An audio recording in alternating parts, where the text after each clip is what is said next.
Should you buy Dead in Vinland? That is the question that we're going to answer here today in this game review of Dead in Vinland here on AP Games. Before we get into the review, just want to say thank you to CCP/Pladius/Plugin Digital, whoever it is that actually sent it to me, one of you guys. I know that there's a couple different organizations involved with this game.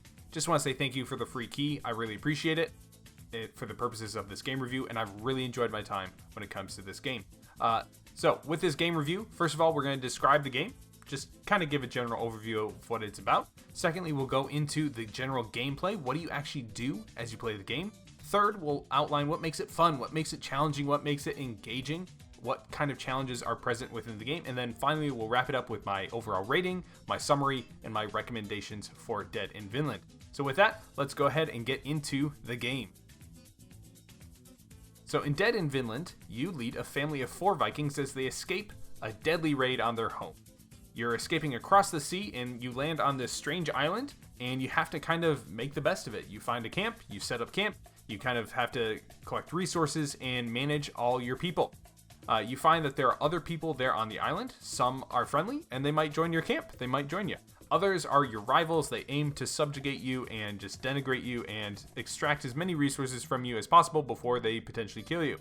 So you have to manage the daily schedules of all your people to ensure that there's enough food, there's enough water, there's enough building resources available to keep the camp going, as well as build new workstations, build new huts, all these different things so that you can continue to produce and make a better life for yourself here on the new island. You also have to explore the island to discover its secrets, and trust me, there's some pretty big secrets, some pretty decent plot twists when it came to this game.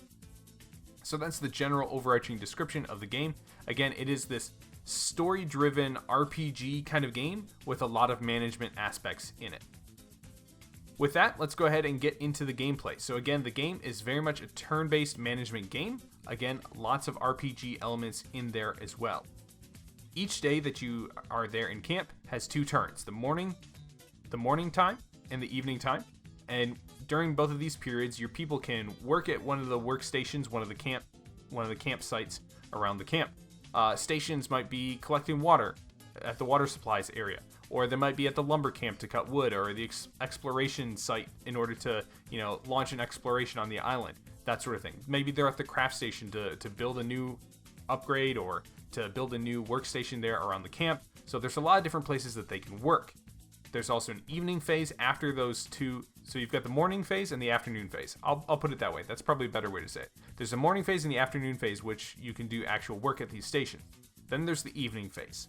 The evening phase comes afterwards, and everyone gathers around the campfire within the hut, and you have to divide up food and water to meet everyone's physical needs. Speaking of which, you also have to manage your people when it comes to these time slots. So each character has their own traits, they have their own skills that make them better at certain tasks and worse at others. You have to balance who goes where, how to level them up, what skills to give them. Do you give them any extra food? Do you, allow them to rest a little bit more? All these different things. You have to manage your people as much as you have to manage your resources. Each task that you give someone causes them stress. It might cause them fatigue. And you have to figure out how you can de-stress and rest your team so that they can continue to work long term. They can also get injured in combat or through special dialogue events or something like that. They can get sick from giving them bad food or, from various encounters on the island. And of course, they can get hungry. You gotta feed them. You gotta get them so that they're not dehydrated. You gotta get them full belly so that they can work hard and work well. Every time that your your fatigue or your depression go up, or you get a little bit more hungry, your character's ability to complete their task goes down. So they'll get less efficient at crafting a resource, or they'll get less efficient at cutting wood. And so you kind of have this balancing act between how far can I push them before they start becoming not worth it to work at that workstation before I have to rest them or get them healed or something like that. So also in the game, another big portion of it is exploration. As you explore the island, each new tile opens up a new event, a dialogue event, some sort of skills-based event, that sort of thing. Some events are good, others are bad, but they're almost all skill-based. So the character that you choose has to be able to use their skills in certain areas in order to pass a skills check. A skills check is basically a percentage random roll in which they either pass or fail. And failing could be catastrophic, and the person could get 50 percentage points on damage or sickness or something like that. or it could just cause you have to like go back through the dialogue option and try again until you roll to be successful. Exploration also opens up the potential for combat. Combat is turn-based with 3 characters going up against 3 opponents, so 3 on 3. The order of combat is round-based, so it's a turn, so each round everyone gets 1 go, and the order is based on initiative. The higher your initiative, the more likely you are to go first, and each character has a different class and subclass, and they have a different number of skills that they can use. You can use them to injure your opponents, maybe cause them to move from the back row to the front row, that sort of thing, or even apply status effects to your enemies or buffs to your allies. Combat really isn't difficult, but it's also not the central focus of the game. The central focus of the game is definitely the story, making decisions, and the skills checks, along with balancing your resources against your needs and the different characteristics and skills that your characters have. So that the combat is kind of just an addition. It's like a fun little mini game on the side of the main portion. It's kind of your side salad to your main meal, right? It's not your entree. It's just there as a dessert on top, if you will. So with that, the challenges. So there are a couple main challenges when it comes to Dead in Vinland. First are the skills checks. The skills checks determine just about everything within the game. So the higher the skill of the character, the better chance that they have of passing these skills checks. They are pass-fail barriers, where if you pass them, you get to progress through, a dungeon, or you get to pass through, part of a storyline or something like that. They can have positive effects on like relationships between people in your camp, or they could have negative relationships on your resources, or all sorts of different things. Something that's important to keep in mind, though, is that the game is pretty dependent on RNG. I'm not sure exactly how truthful the percentages are. There have been a couple times where I've had a character that had a 90+% chance of passing, and they failed multiple times in a row, which statistically is really, really unlikely. So just, I don't know what to say about that, but I know that from personal experience, that's happened multiple times. The other part about these skills checks is that harder events have more skills checks to pass before you can succeed through the whole thing. So you might have a skill check on wisdom, which is easy for your character, but then you have a skill check on agility or constitution or their gardening abilities or something like that.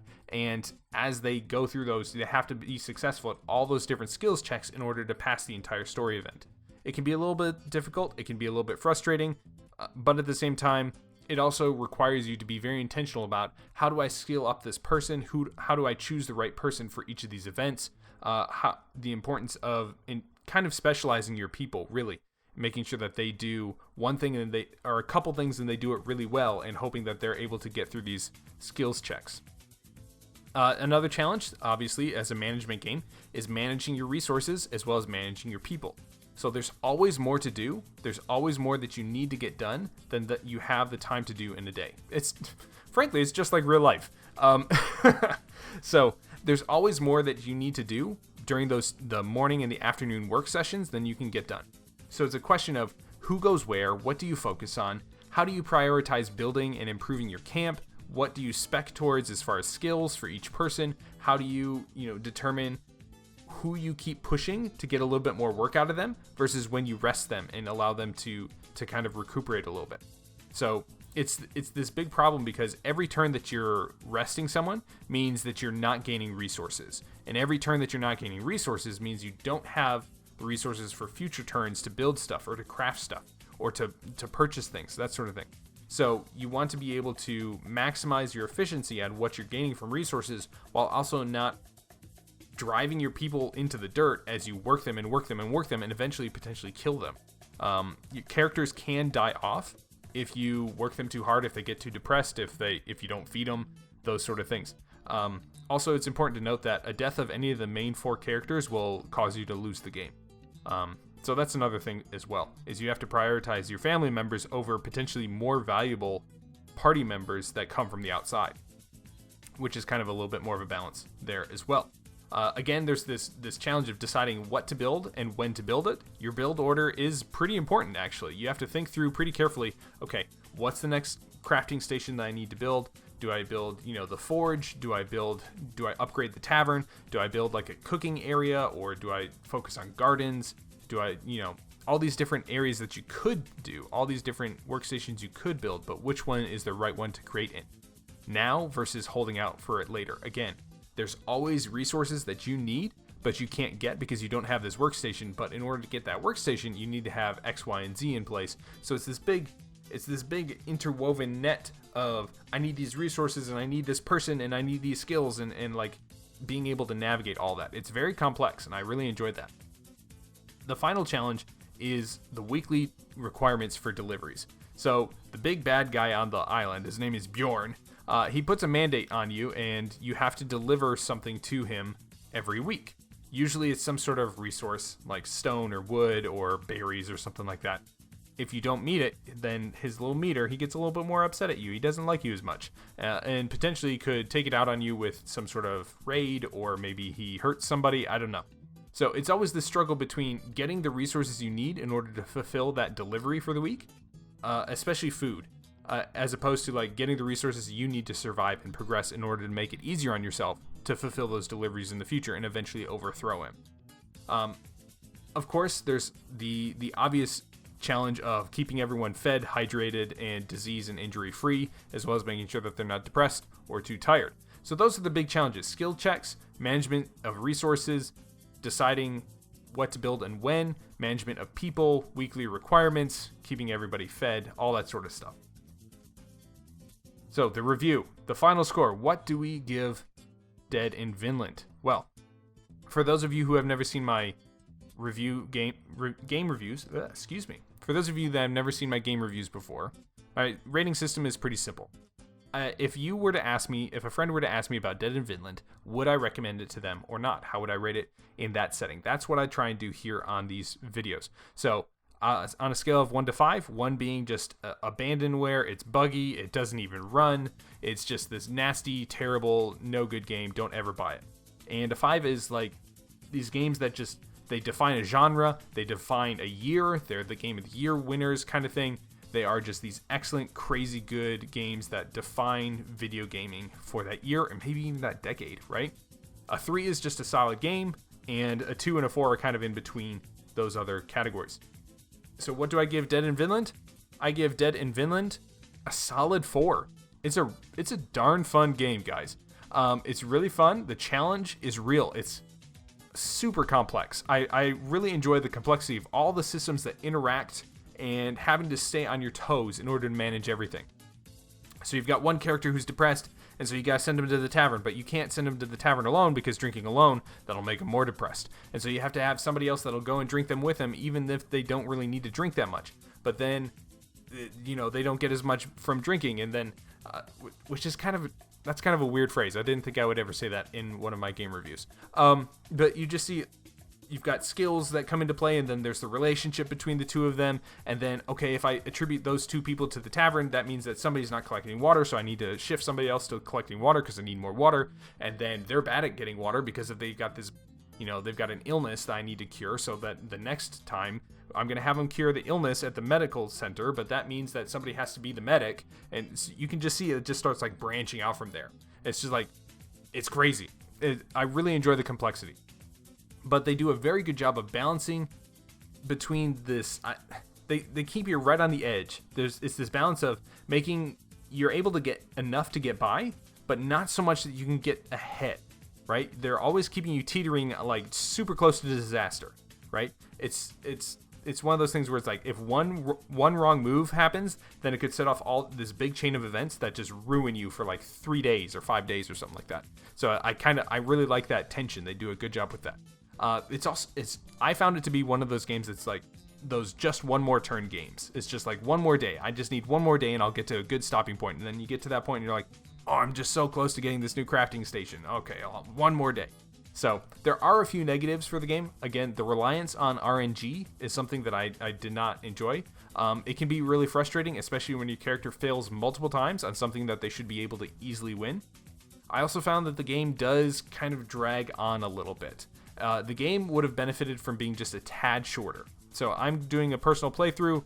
I'm on day 105, And if the game had ended at about day 80 or day 90, maybe if I was a little bit better at the game, then maybe it would have ended there. But I think I'm doing all right. But if the game had ended, 15 to 20 days earlier, then I think that would have been a pretty decent point. But as of right now, it's just dragging out just a little bit too much. When it comes to combat, I really hate how helpless you are going in. So as soon as you go into combat, you select your 3 people, and then it just starts right away. There's no ability to position people. There's no roll for initiative or anything like that. It just starts right away. And so the higher level enemies, they're gonna have much higher initiative than you are. And so your characters get thrown in there, and then you can immediately get critted and killed, and you're down 2 to 3, and you've basically lost the combat already.